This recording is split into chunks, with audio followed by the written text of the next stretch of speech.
Alright, meatheads, I'm back. Your favorite butcher, Danny Catullo from Catullo Prime Meats.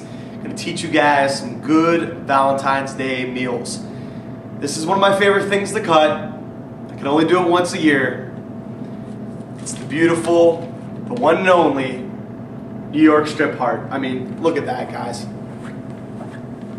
If that doesn't impress your man, I don't know what else will. I mean, that's how you get straight to it.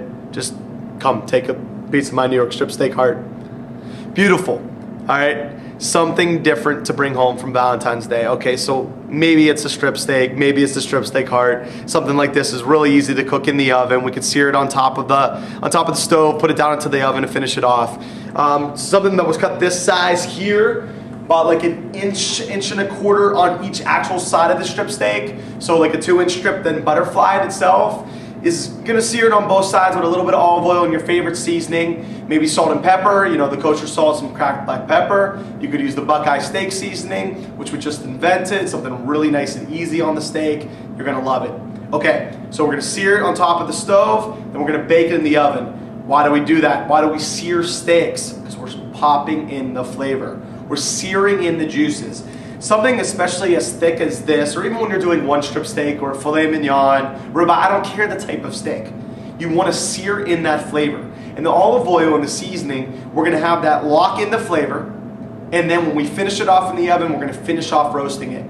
So something like this, you know, we're looking at sear it a couple minutes on each side, then we put it in the oven, 400 degrees, another 15 minutes, perfect. Remember, wait 15 to 20 minutes before you slice into your steak. I know you're hungry, I know it looks good, but you need to let your meat rest, whether it be a roast or a steak. Letting the meat rest allows the juices to marinate inside the steak, something that we're always looking for, because we want to keep the flavor locked in, keep the juices from running out. Got it? Sure? Okay, you better. I'll be asking you about it. Okay, something new for Valentine's Day that maybe you haven't done before. Okay, it's Valentine's Day, you're ready to spring a couple extra dollars. Please, she's worth it. Time to go filet mignon. Not something you want to cook every single day of the year, not something you want to cook every weekend, maybe even holidays, but filet mignon for Valentine's Day is perfect. Now, instead of doing 2 6-ounce to 8-ounce cuts, sear it like I talked about, it's something that, you know, a steak that you've had normally. Let's do something a little bit different. Now today I brought in just like a 1.5 pound piece of filet mignon. So think your 2 8-ounce pieces just together. And what I'm gonna do a little bit differently today is use this filet mignon roast. As you can see, nice prime marbling, beautiful, perfect size of what we're looking for 2 people. The only difference between this and doing like a regular filet mignon roast is today I'm gonna cut a pocket in there and we're gonna stuff it. Why not?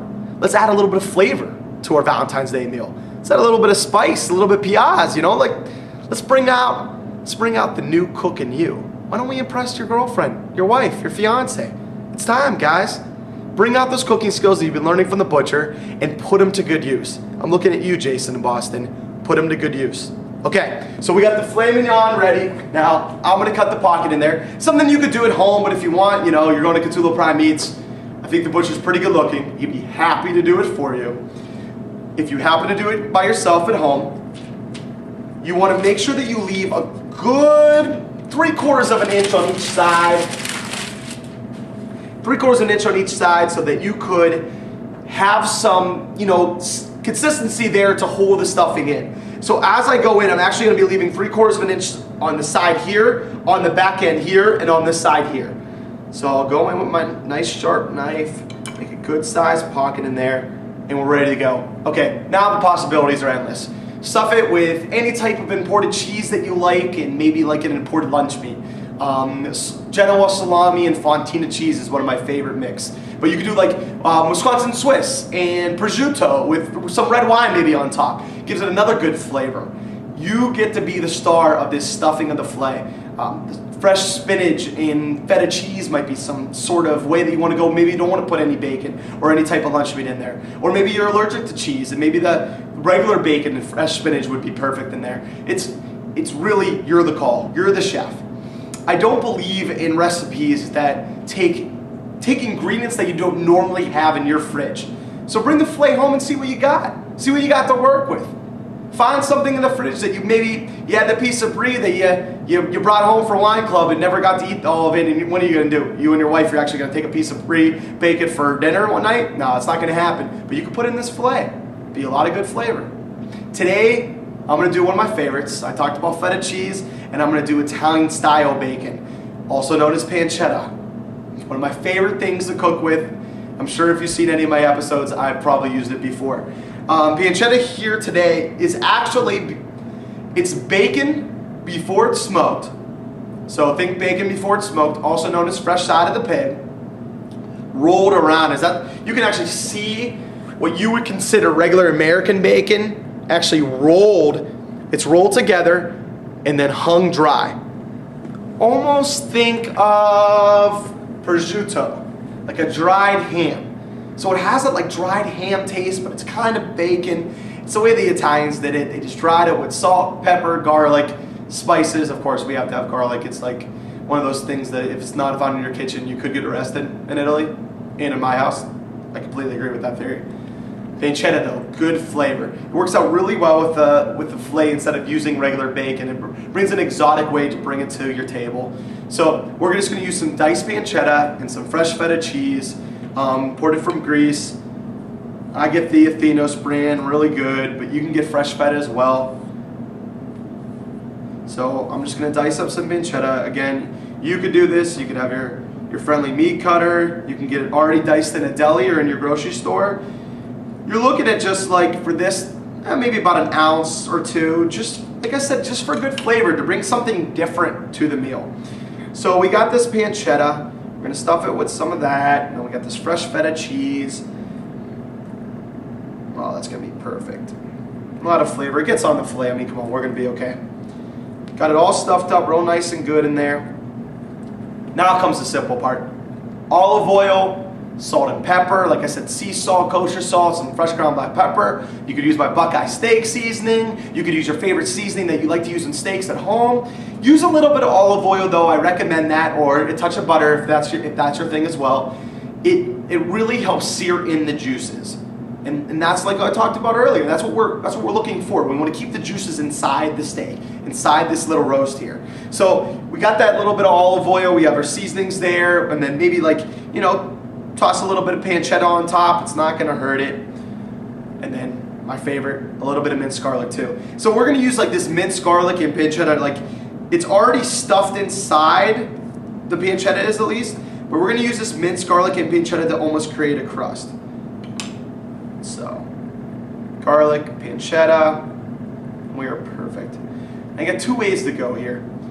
You could sear it, like I talked about doing our steak earlier. So whether we're doing it on the grill or on top of our skillet, we're going to sear it at high heat, couple minutes on each side. Now, if we're going to do it that way, the only recommendation that I have is that you don't put the pancetta and garlic on top first.